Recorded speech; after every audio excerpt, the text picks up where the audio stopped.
Inicia a esta hora en Torre Ejecutiva la conferencia de prensa para los medios del interior que brinda el presidente de la República, Luis Lacalle Pou. Nos vamos en directo a Torre Ejecutiva.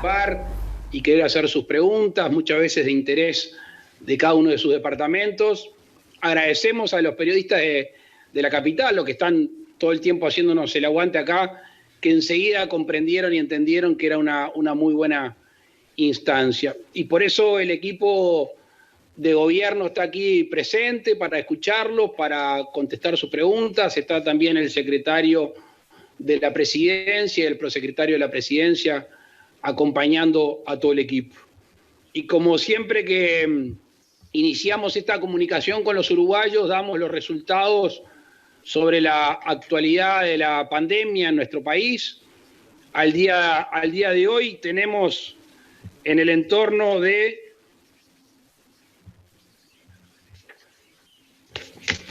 193 activos y 447 que se han recuperado. Los test positivos al día de hoy son 7 de 866 análisis.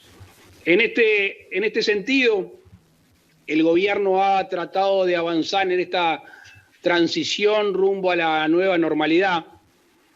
Y esta transición está siendo planificada, por supuesto, con los ministros, con el equipo de gobierno, pero también con un grupo de científicos que ustedes habrán visto que se han puesto a la orden del país, a la orden de la sociedad, y la verdad que con mucho orgullo debemos decir que están haciendo un gran trabajo.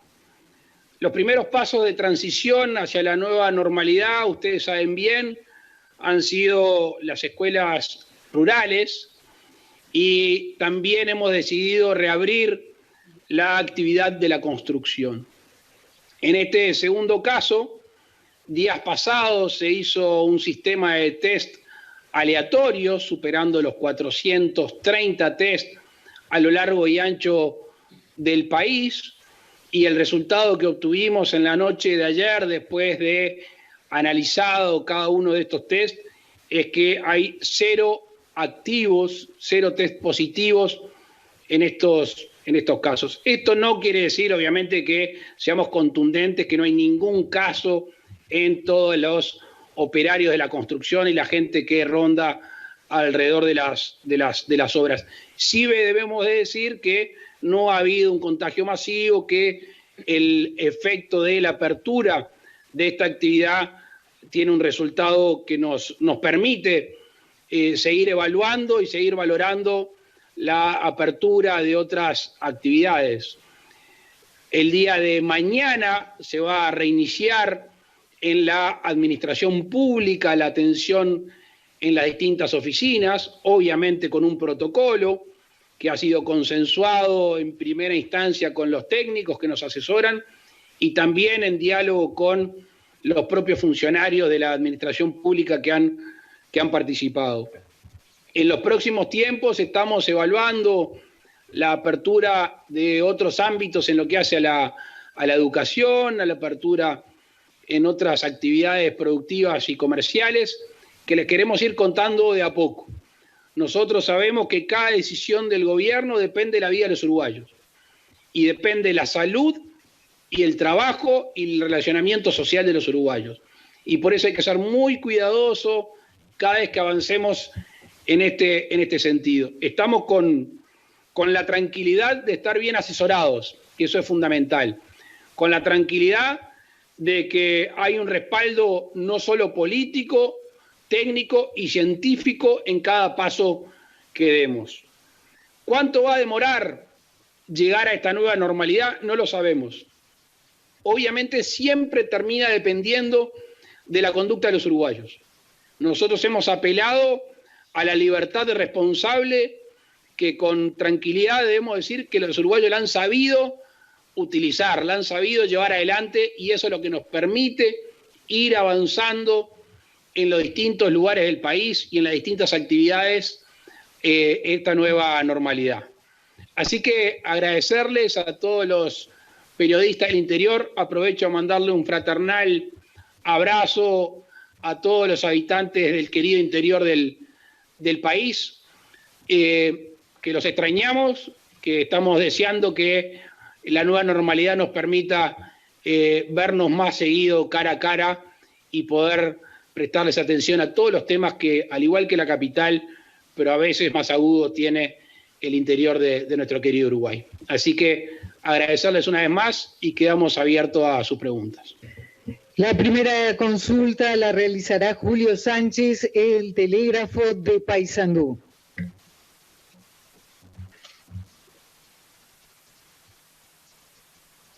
Ir avanzando en el interior del país y ojalá que las mismas se mantengan durante todo su quinquenio.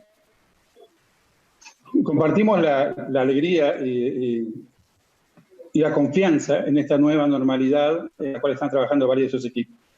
No obstante, ante las variedades que han pegado en el mundo, creo que es razonable pensar que es probable que también el COVID-19 está aquí por unos cuantos meses más y en ese caso se vería, entre otras cosas, afectada también nuestra economía con una caída en el PBI de varios puntos. Y también, por supuesto, afectará al trabajo. En ese entorno, así como ustedes están planeando la nueva normalidad con sus equipos, ¿hay algún equipo que esté trabajando en el diseño de posibles escenarios económicos y financieros ante un probable avance de la pandemia que de producirse encontrará a varios sectores muy débiles, incluyendo el Estado por una muy menor recaudación, pero especialmente a todos los trabajadores? Y así mismo pasa con la seguridad social, que se vería en una contingencia que nunca antes ha enfrentado. Muchas gracias, señor presidente. Muchas gracias. Un gusto verlo de nuevo. Prontamente andaremos de vuelta por ahí. A ver, desde el 13 de marzo a la fecha, el gobierno ha tratado de trabajar en 3 andariveles. El sanitario, primordialmente, y al mismo tiempo el económico y el social. Si uno ve la cantidad de medidas que ha tomado el gobierno, muchas tienen un factor económico, un factor de asistencia, un factor de subsidio, un factor de oxígeno para algunos emprendimientos en nuestro país para que subsistan. Ese 13 de marzo que parece tan lejano, que sabíamos que a Uruguay había llegado la pandemia, pero no sabíamos cómo iba a ser su comportamiento y no sabemos cuánto va a durar. Hoy tenemos cierta tranquilidad actual, no sabemos cómo va a ser mañana. Y por eso es que hemos decidido ir abriendo de a poco. No quiero llover sobre mojado, pero los recursos que tenía el Estado uruguayo antes del 13 de marzo nos obligaban a tener una conducta muy austera en el manejo de la economía. Y en ese sentido, la propia ministra de Economía acuñó un concepto de los motores prendidos, de que no había que dejar apagar los motores de la economía, y ese fue uno de nuestros desvelos. Tan es así que se generó el fondo coronavirus, que se generaron muchos incentivos, algunos más que se van a estar generando en estos días, algunos tenemos del día de hoy con resoluciones de la UTE, que después le puedo contar acerca de exoneraciones, que lo que pretenden es en este tiempo de incertidumbre, en este tiempo de crisis, que ojalá sea lo más acotado posible, no se apaguen los motores de la economía. Obviamente, cada subsector tiene sus diferentes condicionantes. Obviamente, hace un rato estábamos reunidos con la gente del turismo. Allí hay un problema muy grande, que ya no depende solamente del desarrollo de la pandemia y de la conducta nacional.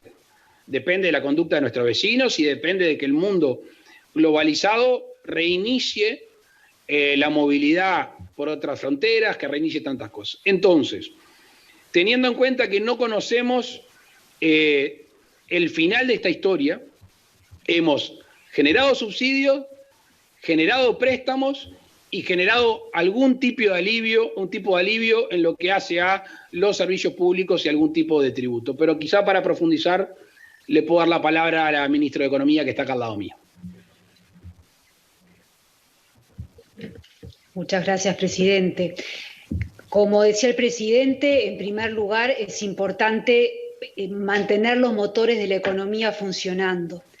Y nuestro foco para eso ha sido particularmente sostener a las empresas más pequeñas y a las empresas medianas.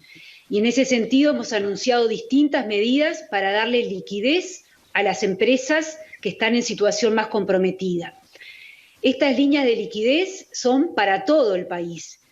Y en este momento tenemos funcionando unas 72 instituciones públicas y privadas que están conglomeradas alrededor de la Agencia de Desarrollo, la Agencia Nacional de Desarrollo, que en todos los departamentos del país van a tener algún referente, puede ser una institución privada, un centro comercial o una institución pública, y con esos referentes se pueden enterar exactamente a qué línea de crédito pueden acceder.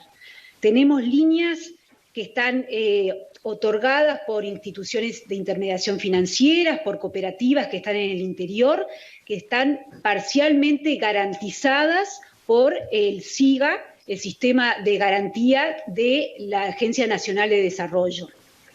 Esto viene funcionando, costó que empiece a funcionar, pero en este momento está funcionando muy bien, tan así que vamos a transferirle más recursos para aumentar la garantía que puede dar este fondo. También tenemos programas de créditos dirigidos de la Agencia Nacional de Desarrollo, donde se puede acceder a los créditos con una tasa subsidiada que puede ser en pesos o en unidades indexadas, que termina ubicando la tasa en un 70% de lo que es la tasa de mercado. Y luego, para lo que son las empresas unipersonales, o sea que básicamente son trabajadores, a partir del día de mañana, esta medida ya la habíamos anunciado, pero a partir del día de mañana se queda operativa. Cualquier unipersonal puede dirigirse con su cédula y con su número de RUT a cualquier centro de cobranza de cualquier departamento y puede acceder a un préstamo de 12.000 pesos este mes y 12.000 pesos el mes que viene en unidades indexadas y que no cobra tasa de interés. Y se paga luego en 24 cuotas iguales y consecutivas. Estas son básicamente las medidas en lo que tiene que ver con la liquidez. También hubo medidas en lo que tiene que ver con corrimientos tributarios y corrimientos de los aportes patronales. Para no extenderme, dejaría por acá. El turno ahora de preguntar es de Diego Casco, Primera Hora, San José. Buenas noches.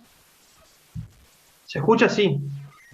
Bien, la pregunta iría por el lado de las elecciones departamentales, teniendo en cuenta que los futuros intendentes van a asumir con el presupuesto quinquenal ya definido, saber si se preverá algún tipo de mecanismo para que los intendentes que asuman a fines de este año puedan modificar algún aspecto.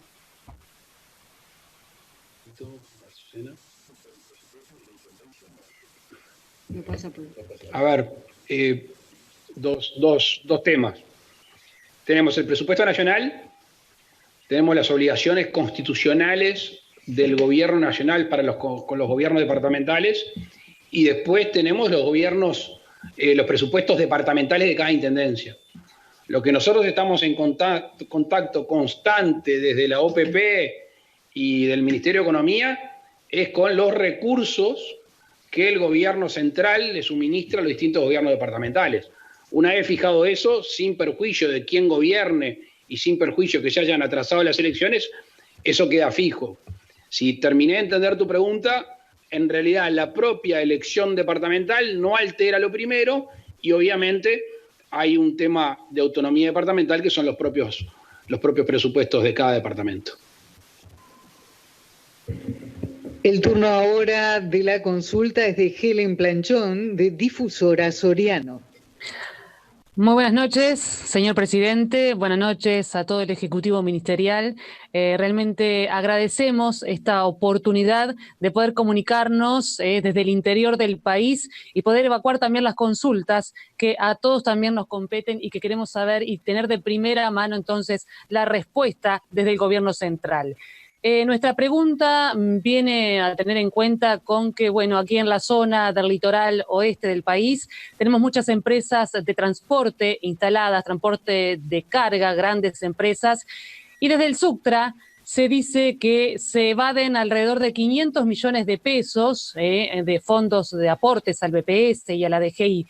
El anterior gobierno propuso y pensó en la implementación del SICTRAC. Nosotros queremos preguntarle al señor presidente si está pensado en este nuevo gobierno implementar, llevar adelante la implementación de este servicio, de este monitoreo, de este rastreo, o si hay alguna otra alternativa.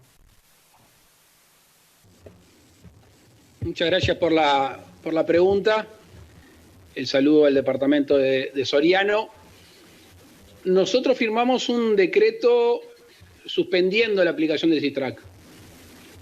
El gobierno, con los insumos que tuvimos durante la campaña electoral, con los insumos que tuvimos con decenas de reuniones con transportistas, sobre todo del interior, y decenas de reuniones que tuvimos con transportistas pequeños del interior, recuerdo particularmente una en Paso Bonilla, en Tacuarembó, allá por el mes de febrero, estimamos que era conveniente suspender esta aplicación, que si bien creemos que tenemos que ir rumbo a un sistema de contralor para que de alguna manera no se trabaje fuera de la ley, fuera de la formalidad, también entendemos que no es lo mismo tener una flota de camiones de 70 unidades trabajando para la industria forestal que un camionero en un pueblo de campaña que tiene medio camión o participa en una sociedad con 2 camiones y la forma que se trabaja. Entonces, la formalidad es un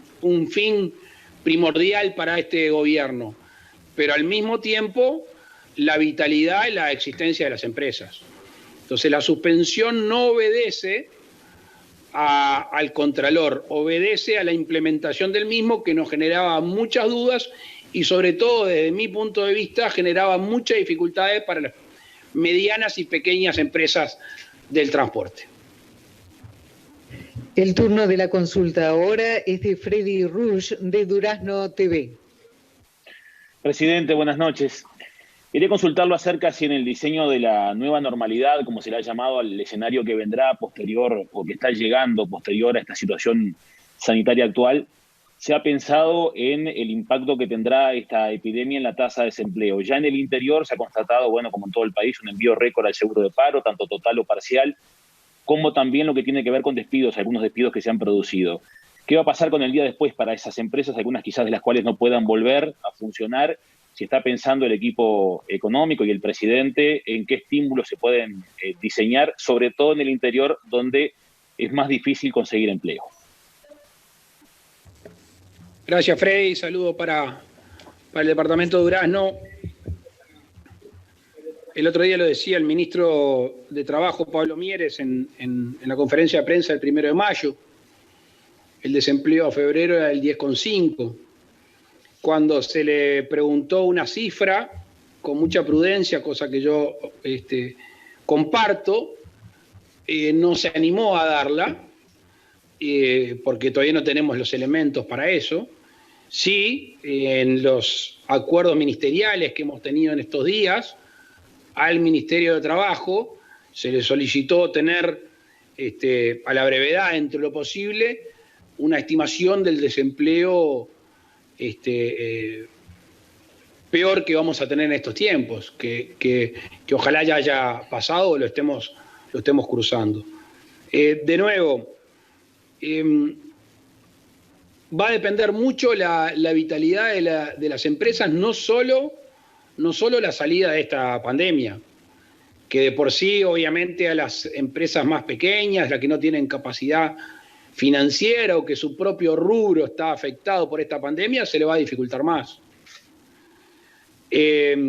hay algunas actividades del país, sobre todo vinculadas a los sectores primarios, que venían golpeadas y esto lo va a perjudicar más. Hay otras que estamos convencidos de que apenas se abra el mundo van a seguir su trayectoria firme y su trayectoria creciente.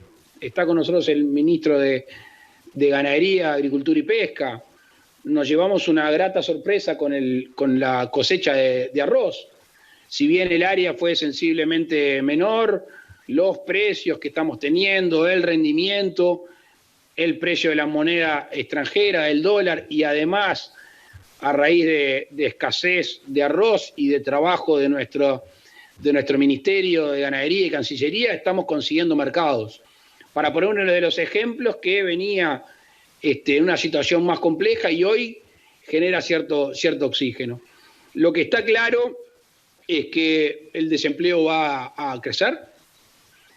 Lo que está claro que hoy el gobierno ha dicho claramente que no va a escatimar recursos en lo que hace los seguros de paro. Estamos terminando de negociar con el BPS, con el Ministerio de Trabajo y con la ministra de Economía, con la cual hablé y ya le comunico al ministro de Trabajo porque no tuvimos tiempo, de extender el seguro de paro parcial a otras actividades. Estamos haciendo números.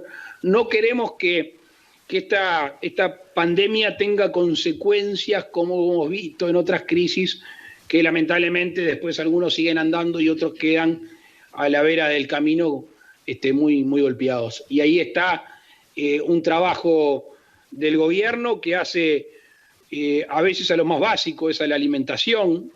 Está con nosotros acá el ministro de Desarrollo Social y una de las prioridades nuestras es que nadie pase hambre en nuestro país, que nadie se vaya a dormir con la panza vacía. Y si podemos hacer eso, que es un fin que nos hemos trazado y que el Estado está haciendo un esfuerzo y que hay mucha gente que también ha donado su tiempo y ha donado su solidaridad para salir adelante. El segundo paso, por supuesto, es la generación de puestos de trabajo, mantener los que hoy se mantienen y tratar de reanudar a aquellos que hoy están en la cuerda floja. Créeme, Freddy, y todos los que nos están viendo, que es el desvelo que tenemos por delante, el tema de la sanidad, el tema de la alimentación y el tema del empleo en Uruguay. Recibimos ahora la consulta de Luis Eduardo González de TV Cable del Este, Rocha. Muy buenas noches. Muchas gracias, presidente, y a todo su equipo, y muchas gracias a todos los colegas del interior. Señor presidente, Estados Unidos ha jugado un rol fundamental en momentos claves del Uruguay. ¿Siente hoy ese respaldo?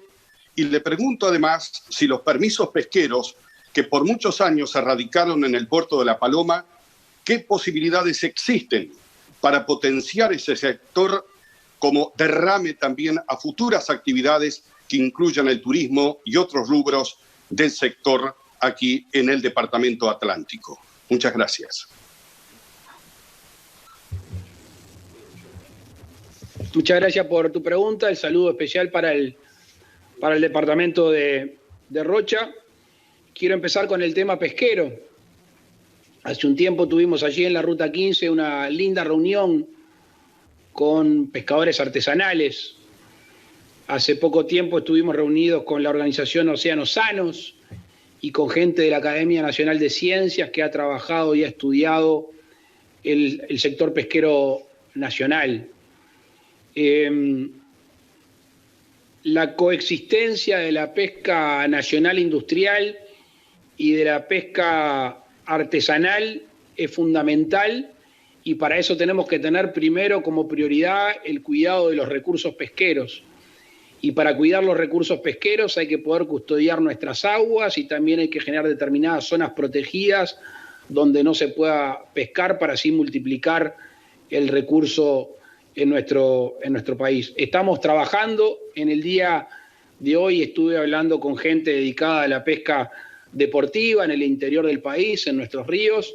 Allí hay un recurso muy importante para nuestro país y obviamente quienes conocemos el el puerto de La Paloma, quienes conocemos de la actividad que allí se llevó adelante, creemos que es importante darle vitalidad, ya no solo hablando del sector pesquero, sino de otros sectores que pueden eventualmente hacer del puerto de La Paloma una salida al mundo. Ustedes conocen bien una operación que se suspendió hace 1 año y medio aproximadamente, de un buque maderero que cargaba cada 36 horas en el puerto de La Paloma y llevaba a Montes del Plata. Hoy tiene mucha capacidad ociosa ese puerto, que con poca obra de infraestructura se puede convertir en un puerto importante para la producción del este.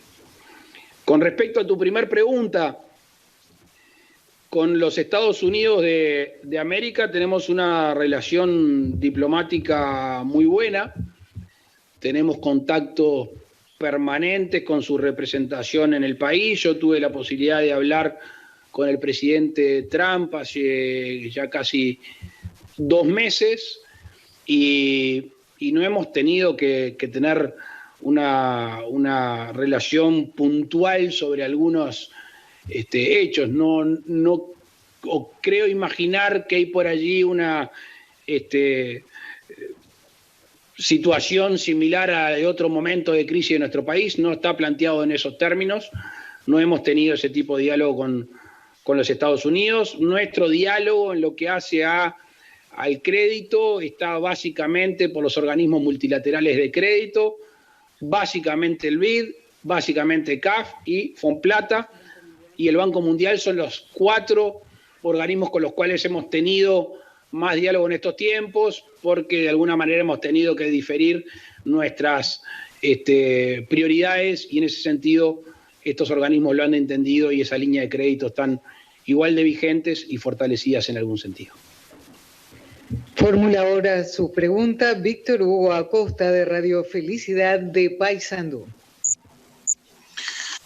Bueno, hola, muy buenas noches. Un saludo allí al presidente de la República y a todo su equipo. Muchas gracias por recibirnos y también por todos aquellos que en definitiva muchas veces aquí en el interior no tenemos voz. Y hablando un poco del tema de los derechos correspondientes, uno recuerda por allí el primer día que estuvo asumiendo y hablaba de respetar absolutamente todos los derechos correspondientes, pero principalmente me tocó algo que dijo usted, señor presidente, de aquellos que no tienen voz.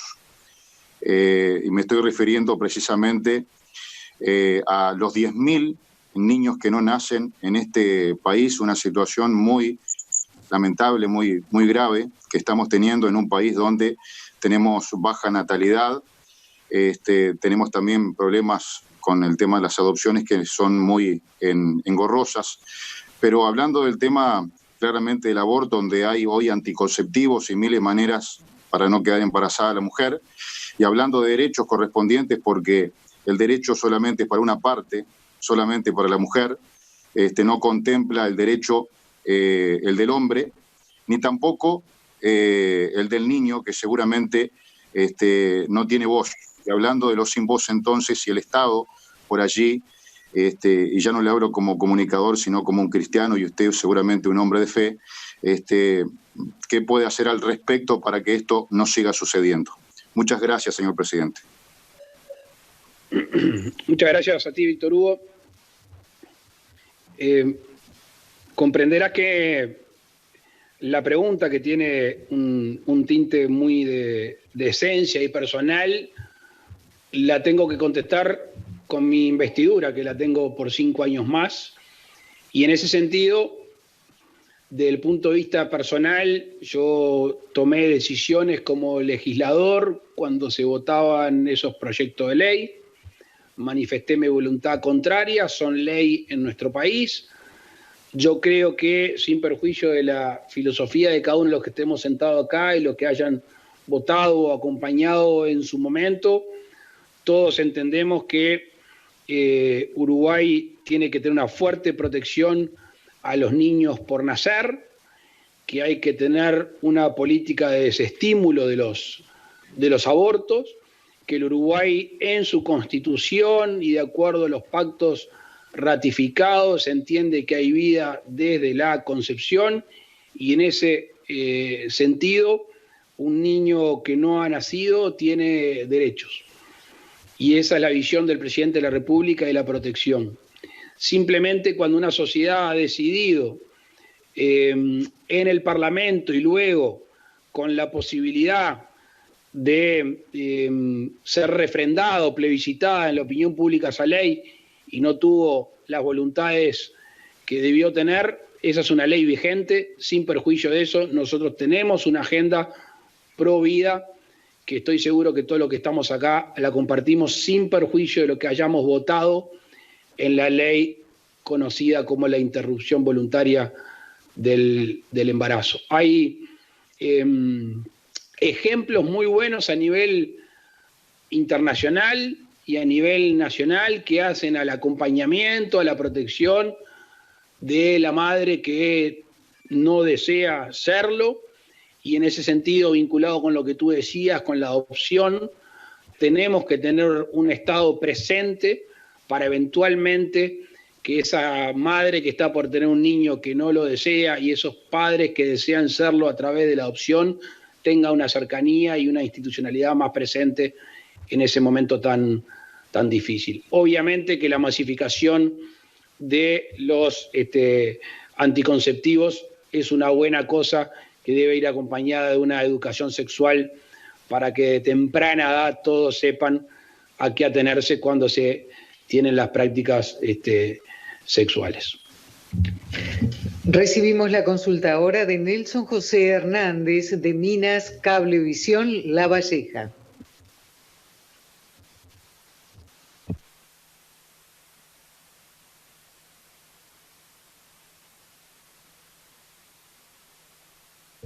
Tenemos algún problema de audio con Nelson José Hernández. Seguimos entonces con Alexis Reyes de Canal 10 de Rivera.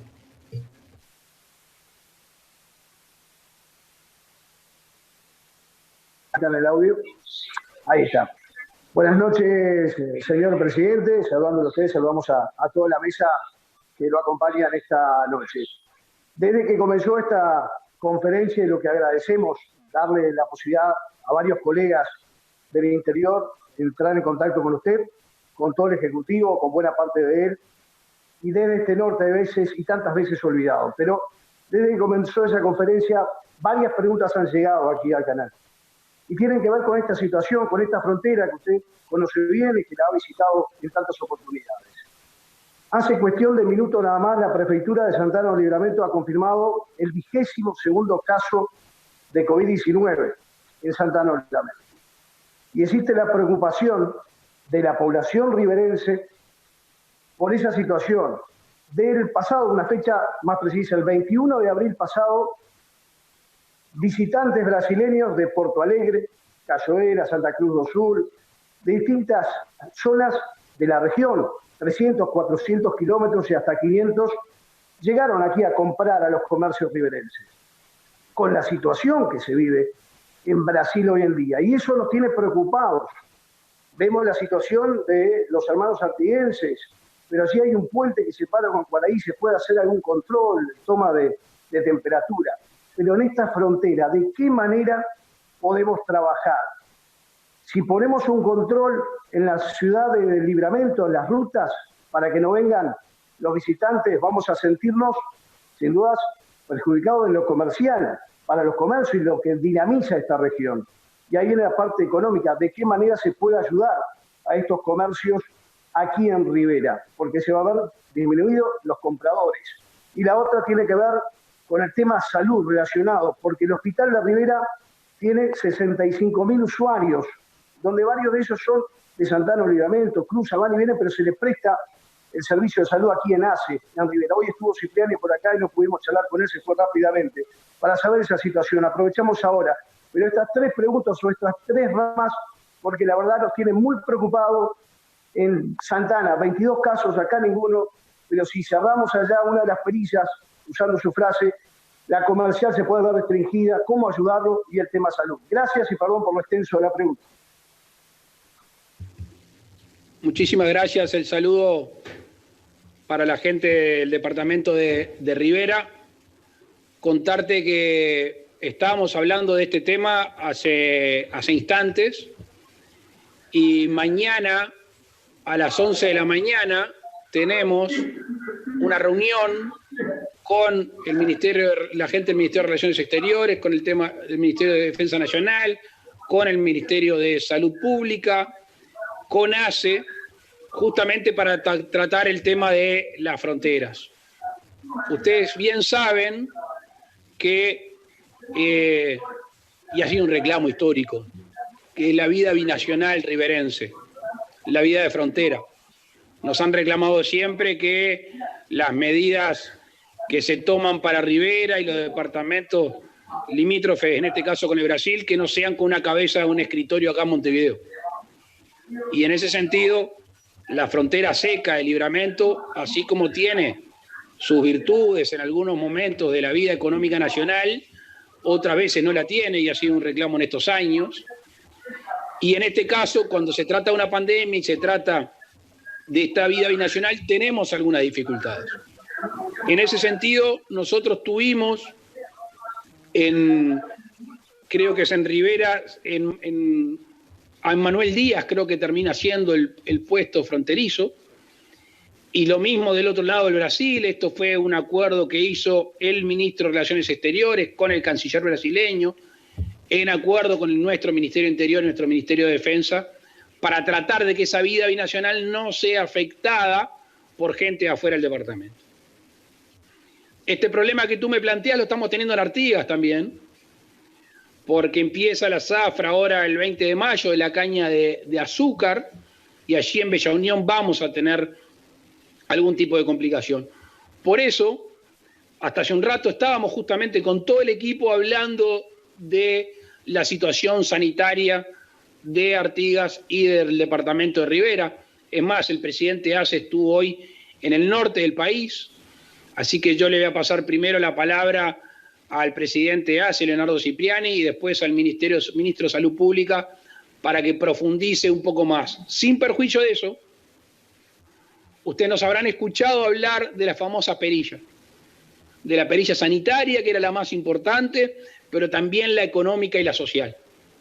Yo le preguntaba al presidente ACE, que anduvo hoy en la vuelta, si estaban viniendo los brasileños a las loyas de conveniencia uruguayas, a los free shop uruguayos, y me dicen que sí. Entonces, este público que no fue tan esquivo en estos años, ahora está retornando allí de nuevo. Algún tipo de conducta sanitaria que tenemos que hacer hincapié, preparación del hospital, en este caso de Rivera, y del centro de referencia de Salto, que tenemos en el norte, combinado con la situación económica de frontera, que en alguna medida hoy no nos es esquiva como fue en estos últimos 4 años. Pero le dar la palabra al presidente de ACE y eventualmente al ministro de Salud Pública. Buenas noches, Alexis, y a toda la gente de Rivera y al resto de las personas que nos están escuchando. Hoy estuvimos en el Hospital de Rivera reunidos y con la Dirección Departamental de Salud, trabajando conjuntamente con las autoridades del hospital y también de las autoridades de la RAPA. Y bien, es como tú dices, del lado de Libramento, hasta hoy yo tenía 21 casos confirmados, de los cuales hay que destacar que 14 de ellos ya se han recuperado. Vimos con gran preocupación, en primer lugar, la reapertura del comercio que está teniendo la localidad.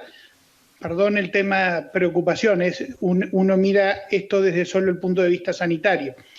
Y hemos tomado y pensado junto con el director departamental de salud, y también lo hemos hablado con el ministro de Salud Pública, a medidas a tomar.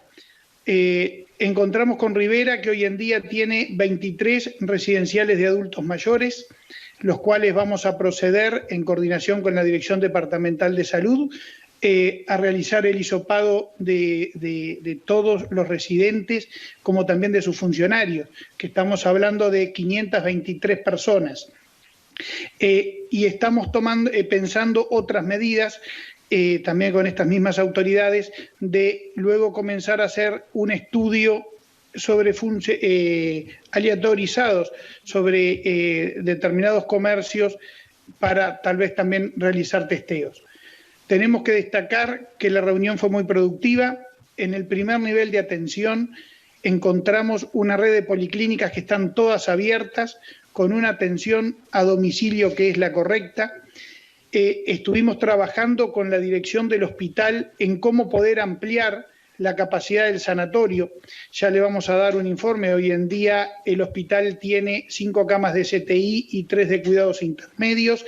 En este momento y en breve, en estas 2 semanas que vienen, ya vamos a aumentar la capacidad de respiradores, vamos a mandarle en el entorno de 7, 8 respiradores nuevos a la localidad y vamos a aumentar en total a 10 las camas de cuidados intermedios. Como también vamos a hacer un apoyo con un móvil de una ambulancia que también la localidad vimos que está necesitando. Y hay una muy buena noticia, que es en la región, específicamente es en Tacuarembó, en el INIA, en conjunto con la Universidad de la República, estamos colocando ya existe un equipo para poder hacer testeos que vamos a comenzar muy brevemente con 50 estudios más por día y la semana que viene ya puede estar quedando aproximadamente en 100. Que sí que la zona desde el punto de vista de lo que implica ACE y como brazo ejecutor del Ministerio de Salud Pública de las políticas que marca, estamos trabajando fuertemente en la localidad. Si le parece, para complementar, el ministro de Salud Pública.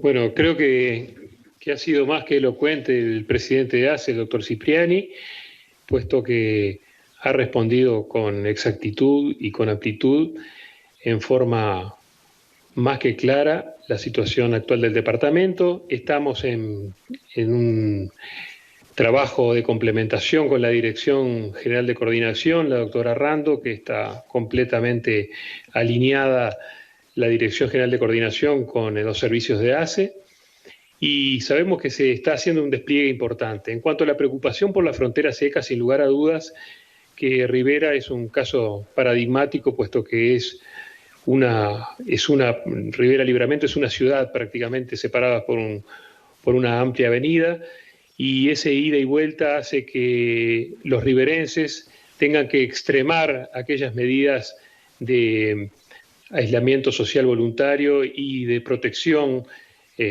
sobre todo del uso de tapabocas, la higiene frecuente de manos, el uso del alcohol en gel, luego usar dinero, luego usar tarjetas de crédito.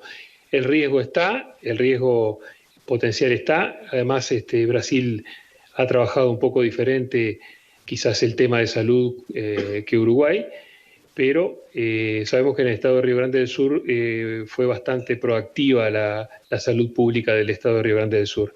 Así que la actitud es de vigilancia, la actitud es de seguimiento, de preocupación y de mantener todas aquellas medidas que ha recomendado el gobierno y este Ministerio de Salud Pública en cuanto a las medidas de higiene y aislamiento social voluntario. El resto de las realidades del departamento ya fueron relevadas y el doctor Sarriés, director departamental de Rivera, está llevando una muy buena gestión en este tema y hasta el momento no hay que lamentar ninguna complicación en ese departamento. Continuamos ahora con la consulta de José Morales Brum de Tacuarembó Ahora. Buenas noches, señor presidente, ¿me escuchan? Bien, un placer saludarlo y obviamente saludar a todo el equipo que allí le acompaña y agradecer, por supuesto, esta posibilidad de intercambio con los medios del interior. Presidente, Tacuarembó tiene una realidad en este último tiempo en donde los comerciantes y los distribuidores han visto incrementadas sus ventas producto del control más férreo del contrabando. En este sentido, ¿tienen pensado evaluar las políticas de frontera?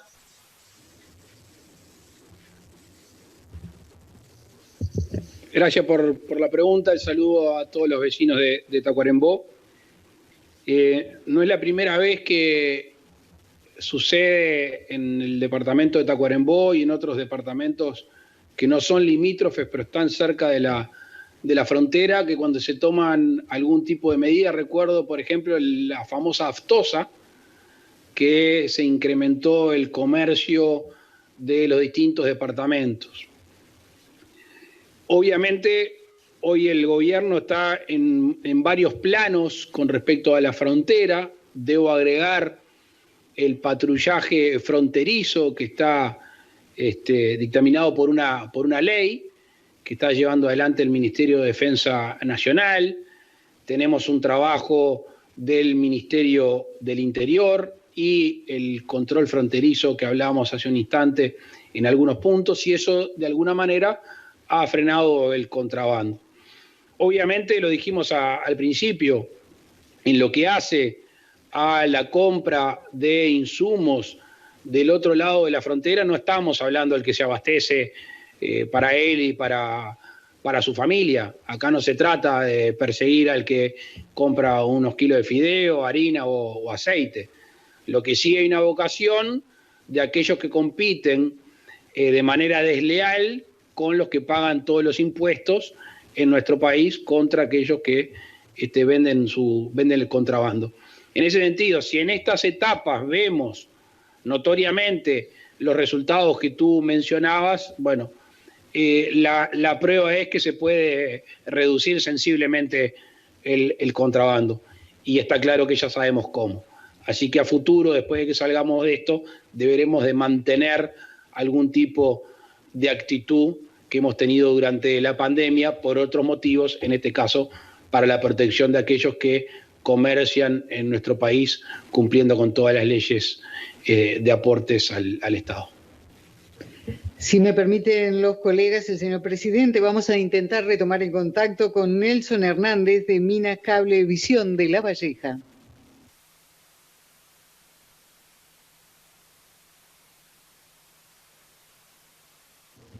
Bueno, seguimos con dificultades técnicas, proseguimos entonces con el orden establecido.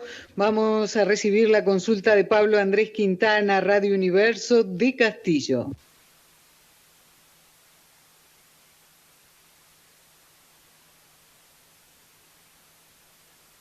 Hemos visto, usted habló al comienzo del buen uso de la libertad que hemos hecho los uruguayos desde que se decretó la emergencia sanitaria aquí en nuestro país el pasado 13 de marzo. Sin embargo, el pasado fin de semana se vio un intenso movimiento, tanto en Rocha como en Maldonado. Vimos a la prefectura actuar retirando surfistas de la zona de costa. Ya no vemos a la policía en las calles exhortando a la población a evitar las aglomeraciones. El alcalde incluso de La Paloma ha manifestado públicamente la idea de prohibir la actividad del surf. Vemos como que poco a poco se va retornando a la actividad de forma normal, el comercio abierto, bueno, mucho movimiento de personas. ¿Significa esto un cambio de estrategia? Ya no corre más aquello de quédate en tu casa, es un cambio de estrategia en el gobierno, porque bueno, es lo que percibe por lo menos la gente desde aquí, desde el interior. Muchas gracias por tu pregunta, el saludo para los vecinos de Rocha. En realidad, no quiero hacer una cronología, pero el distanciamiento social, el aislamiento, la cuarentena voluntaria para la mayoría de los ciudadanos a partir del 13 de marzo, con medidas concretas, por ejemplo, la supresión de las clases, por ejemplo, el cierre de los shopping, por ejemplo, el cierre o la prohibición de espectáculos públicos, etcétera, etcétera, hizo que nuestro país no tenga, al igual que otros países, un desarrollo importante de la pandemia. Yo quiero claramente, lo he dicho más de una vez, destacar el buen uso de la libertad de los uruguayos, la libertad responsable.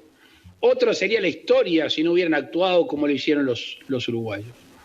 Obviamente que cuando pasa el tiempo, esto lo hablábamos recién antes de ingresar a la conferencia, la gente empieza a sufrir consecuencias de ese aislamiento, y por eso el quédate en casa sigue vigente, sin perjuicio de lo cual, si se toman los recaudos necesarios, si se apela al distanciamiento social, que habla de la distancia, que habla del tapaboca, que habla de lugares al aire libre, no están desaconsejados. Obviamente que no puede ser la regla. De nuevo, ahí está la virtud de los uruguayos saber hacer uso de esa libertad. Con respecto a los comercios, hoy aquí en Montevideo, en el centro, abrieron muchos comercios que en realidad nunca tuvieron la prohibición de estar abiertos. Nunca lo tuvieron. Sí lo tuvieron los shopping centers, pero por otro modo de comerciar y porque es un lugar cerrado y es un establecimiento. Y hoy reabrieron. Lo que sí debe haber ahí, apelamos, es la norma, la regla de convivencia que es el tapaboca y que es la distancia. En un comercio en La Paloma, en Castillo, en Rocha o en el departamento de Montevideo. Con respecto al surf, me comprenden las generales de la ley, recién algún ministro se estaba riendo de mí. Nosotros estamos evaluando las prácticas deportivas. Las prácticas deportivas hacen a la vida sana social y en ese sentido las estamos evaluando.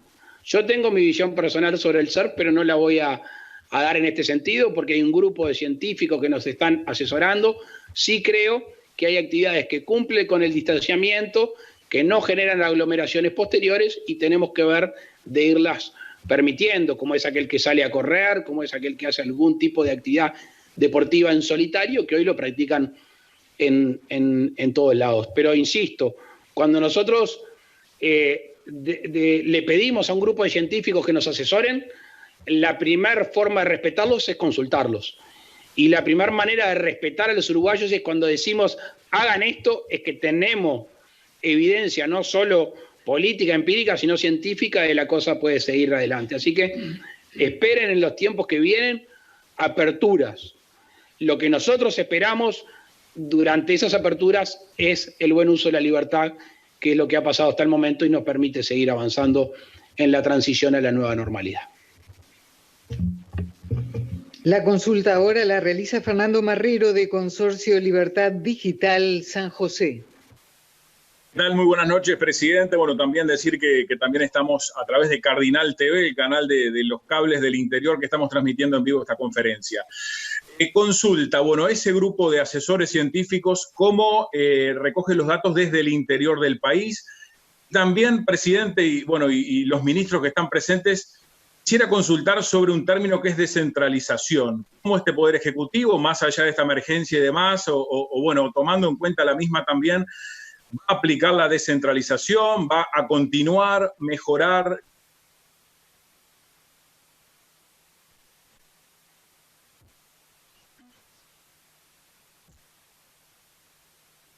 No te escuchamos el final de la pregunta porque quedó colgado el audio y el video. Si la podés repetir, por favor. Bueno, presidente, yo primeramente, le consultaba por el tema de, este grupo de científicos que asesora al Poder Ejecutivo, al gobierno, cómo recoge los datos. Luego, la descentralización. Hablar de este concepto de descentralización, siempre tan presente en el interior del país, cómo el Poder Ejecutivo, aprovechando también la presencia de la mayoría de los integrantes del gabinete ministerial, va a plantear este tema, se va a mejorar, continuar, aborde un poco este tema de la descentralización. Muchas gracias. Gracias a ti por la pregunta. El saludo a toda la gente de San José y a través de Cardinal a todo el país. Obviamente hay algunas decisiones sobre lugares puntuales del país. Por ejemplo, Nueva Palmira.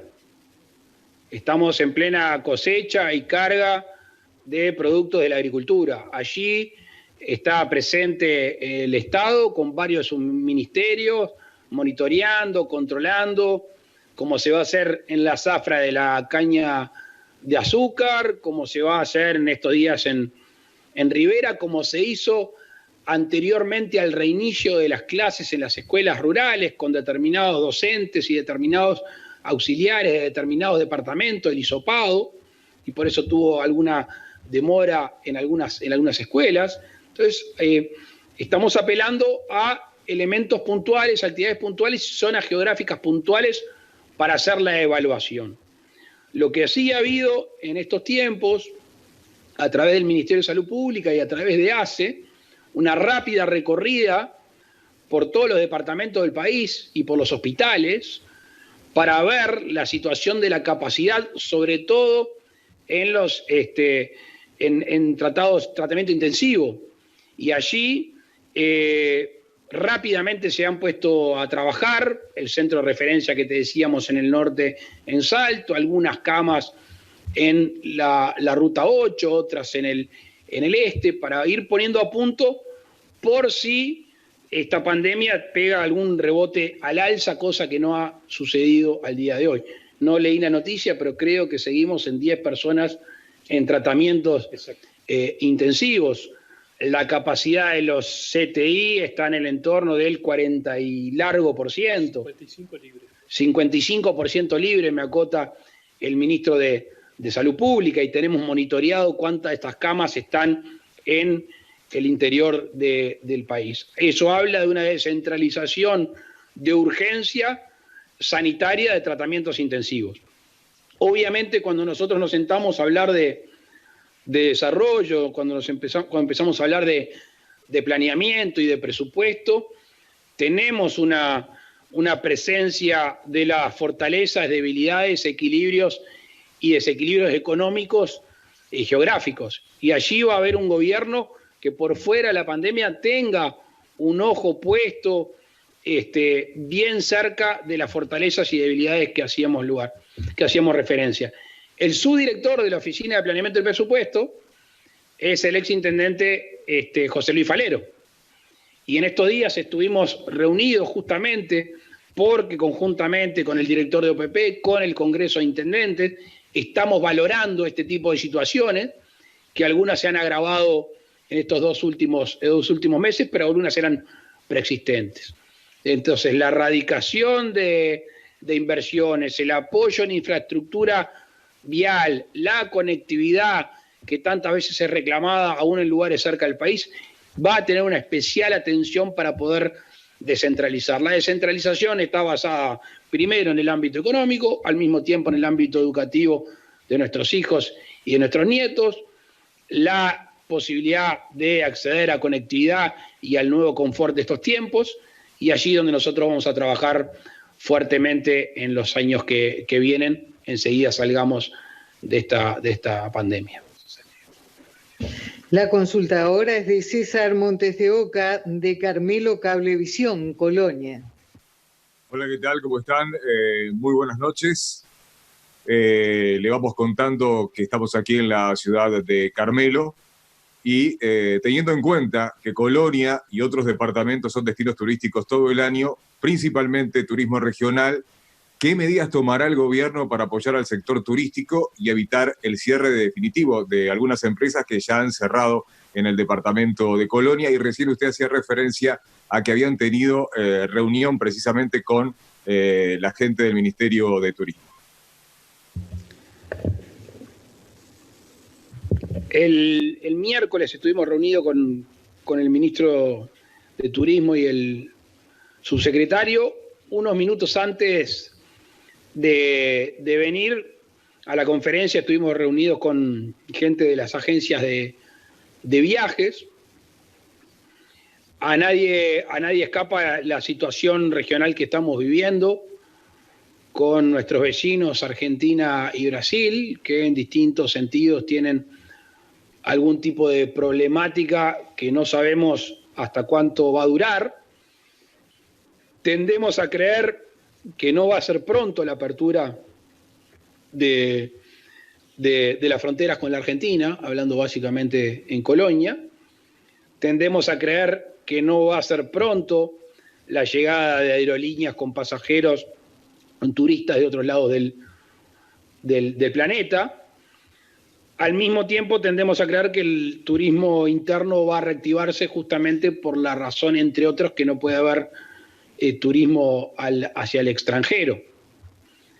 En esta situación económica de comparación Argentina y Uruguay, de no mediar un cierre de frontera, todos sabemos lo que estaría pasando con miles y miles de uruguayos que estarían yendo a la Argentina.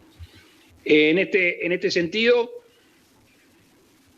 creemos esperamos y vamos a trabajar para que ello suceda, de que Uruguay sea el primer país de esta región que pueda ir liberando determinadas actividades, y en cuanto al turismo, la primera que va a liberarse seguramente o sin seguramente será el turismo interno. ¿Cuánto tiempo después será el turismo receptivo de extranjeros? Hoy no lo podemos asegurar. Pero en ese sentido se han tomado algunas medidas y me gustaría pasarle la palabra a la ministra de Economía para que les dé a conocer un decreto que firmamos justamente en este sentido. Decíamos anteriormente que es importante trabajar para que los motores de la economía no se apaguen, que sigan funcionando. A la vez que estamos trabajando en mantener estos motores en funcionamiento, estamos también trabajando para lo que va a ser una fase posterior, pero que ya nos tiene concentrados en ese foco, que es la recuperación. Y pensando en la recuperación, es que estamos anunciando y trabajando, analizando algunas medidas para empujar esa recuperación.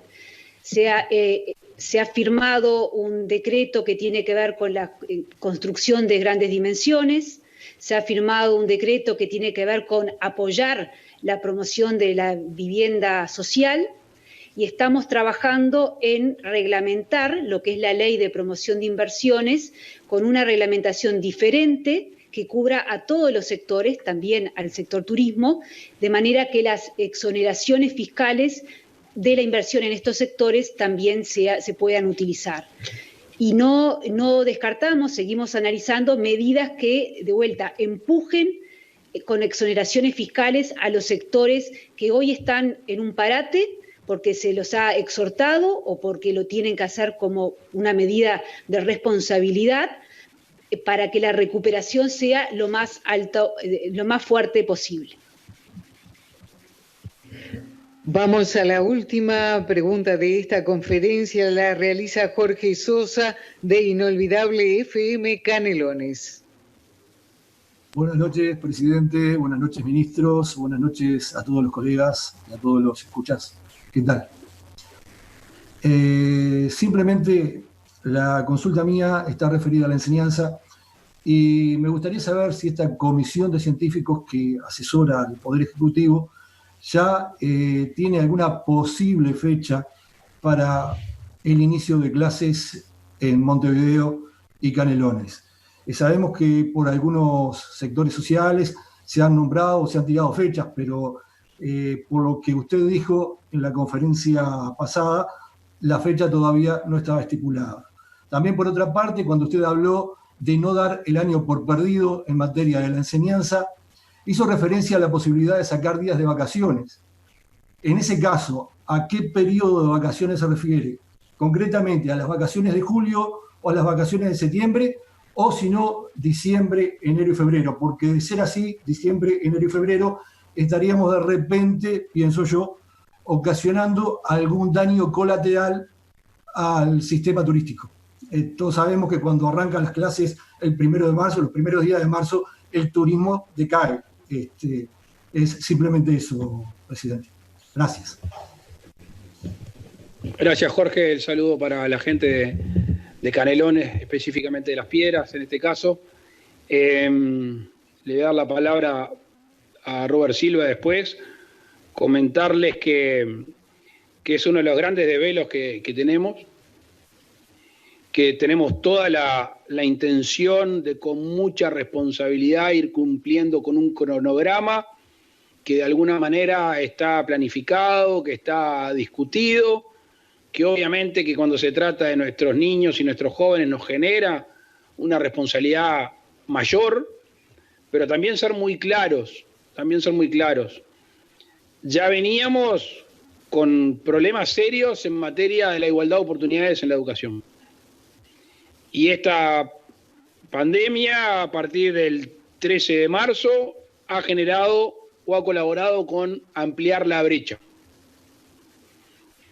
No solo es un tema educativo, también es un tema de sociabilización.